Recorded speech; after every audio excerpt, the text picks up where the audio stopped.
여러분은 기독교 복음의 핵심 진리를 알고 계십니까?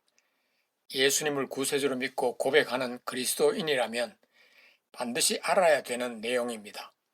예수님의 탄생, 죽음, 부활, 승천, 그리고 재림, 이 5가지를 기독교에서는 복음의 핵심 진리로 규정하고 있습니다. 이것은 성령님의 도우심이 없이는 도저히 이해할 수 없는 하나님의 신비로 가득 차 있습니다. 그래서 사도 바울은 이러한 복음의 핵심을 하나님의 비밀이라고 말합니다. 이 비밀을 사도신경에 기록된 것을 중심으로 알아보겠습니다. 먼저 복음의 첫째 핵심은 예수님의 탄생입니다. 사도신경에서는 예수님은 성령으로 잉태되어 동정녀 마리아에게서 나셨다고 기록하고 있습니다. 이 짧은 문장에는 많은 내용이 숨겨져 있습니다. 성령으로 잉태되었다는 것은 예수님이 하나님의 아들이심을 말해주고 있고, 마리아의 몸에서 태어나셨다는 것은 우리와 같은 사람임을 말해주고 있습니다. 그렇지만은 성령으로 잉태되심으로 죄의 본성을 물려받지 않는 죄가 없으신 사람을 말합니다. 이러한 신비로운 역사를 통해서 하나님이며 동시에 사람이신 예수님을 이 땅에 보내신 이유는 우리를 구원하시기 위함입니다. 우리의 모든 죄를 그에게 전가시켜서 십자가에서 죽게 하시기 위함입니다. 그리고 그를 믿는 모든 자들의 구세주로 세우시기 위함입니다. 이런 신비로운 사건을 이해하고 믿고 고백할 수 있는 것은 대단한 은혜입니다. 성령 하나님의 역사가 아니면 불가능한 일이기 때문입니다. 복음의 둘째 핵심은 예수님의 고난입니다.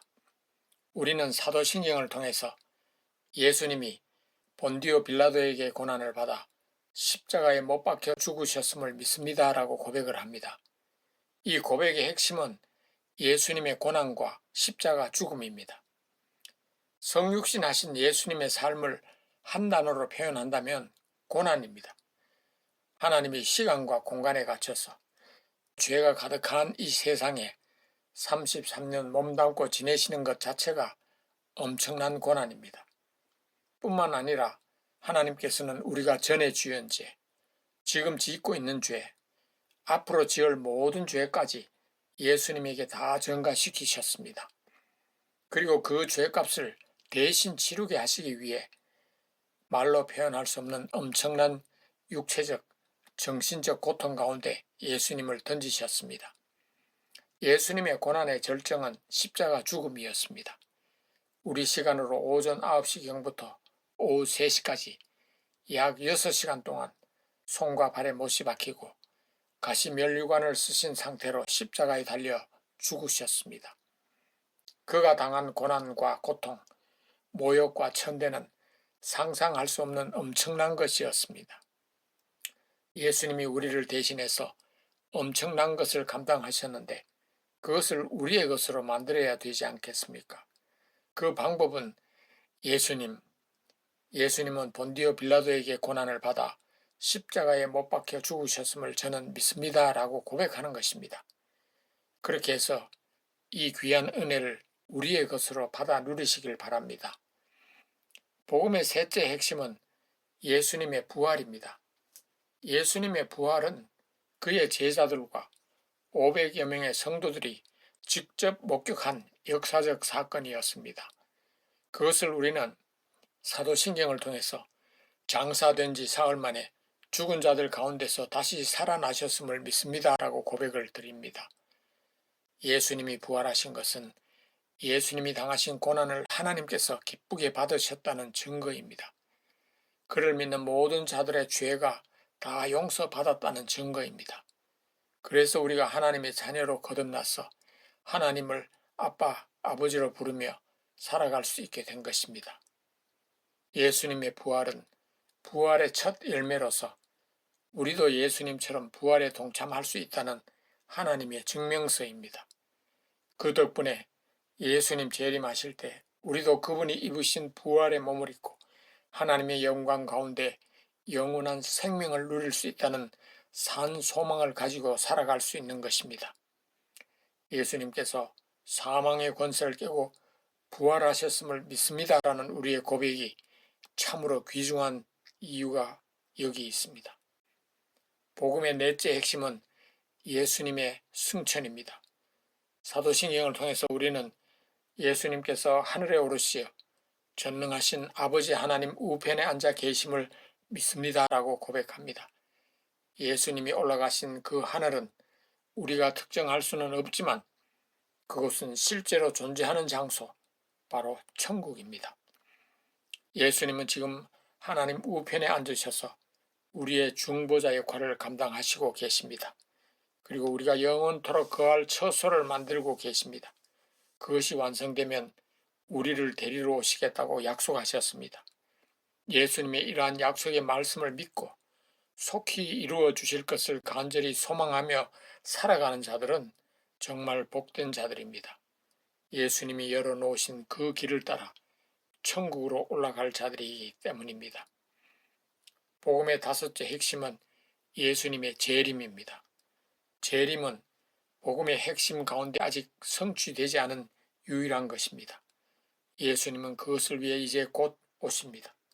이러한 우리의 믿음을 사도신경을 통해서 거기로부터 살아있는 자와 죽은 자를 심판하러 오실 것을 믿습니다라고 고백을 합니다. 예수님은 모든 사람이 볼 수 있도록 구름을 타고 능력과 큰 영광으로 오신다고 우리에게 말씀하십니다. 사도 바울은 주께서 호령과 천사장의 소리와 하나님의 나팔 소리로 친히 하늘로부터 강림하신다고 증거하고 있습니다. 그리고 재림의 주 목적은 심판입니다. 우리는 심판 그러면 벌 받는 것 아니야 라고 부정적인 면으로만 생각하는 분이 많은데 성경에서 심판은 상 받을 자와 벌 받을 자를 구별하는 하나님의 행위를 말합니다. 사도 요한은 이 심판을 선한 일을 행한 자는 생명의 부활로, 악한 일을 행한 자는 심판의 부활로 나오리라고 말씀합니다. 예수님이 재림하시면 가장 먼저 하시는 일이 무엇인지 아십니까? 그리스도인들을 부활시키는 것입니다. 사도 요한이 말한 바로 그 생명의 부활로 우리를 일으키시는 것입니다. 사도 바울은 이 생명의 부활에 대해서 그리스도 안에서 죽은 자들이 먼저 일어나고 그 후에 우리 살아남은 자들도 일어난다고 하면서 그 순서까지 구체적으로 말씀하고 있습니다.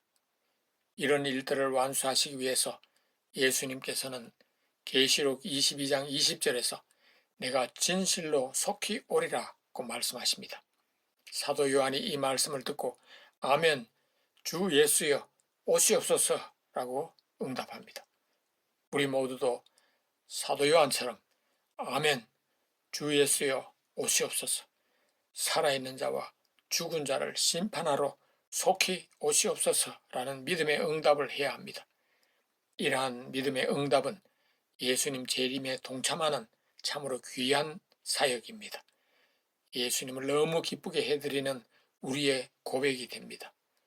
지난번 영상에서 다뤘던 삼위일체 교리와 지금 나누고 있는 복음의 핵심 교리 5가지는 기독교에서 대단히 중요하게 다룹니다. 이 가르침 가운데 그 어느 것 하나도 빼거나 타협하는 것을 허락하지 않습니다. 그리고 사도신경의 삼위 하나님에 대한 믿음의 고백과 예수님에 대한 복음의 핵심 진리 5가지가 다 포함되어 있는 것 자체만 봐도 그것의 중요성을 우리는 알 수 있습니다. 그래서 저는 사도신경에 기록되어 있는 핵심 진리를 고백하고 묵상하며 그것을 가지고 기도하는 것을 좋아합니다.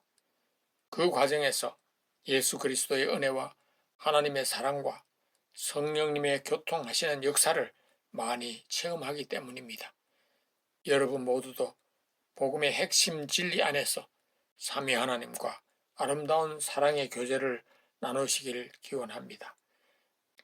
다음 영상에서는 복음의 핵심 5가지를 하나씩 좀 더 상세하게 나누도록 하겠습니다. 감사합니다.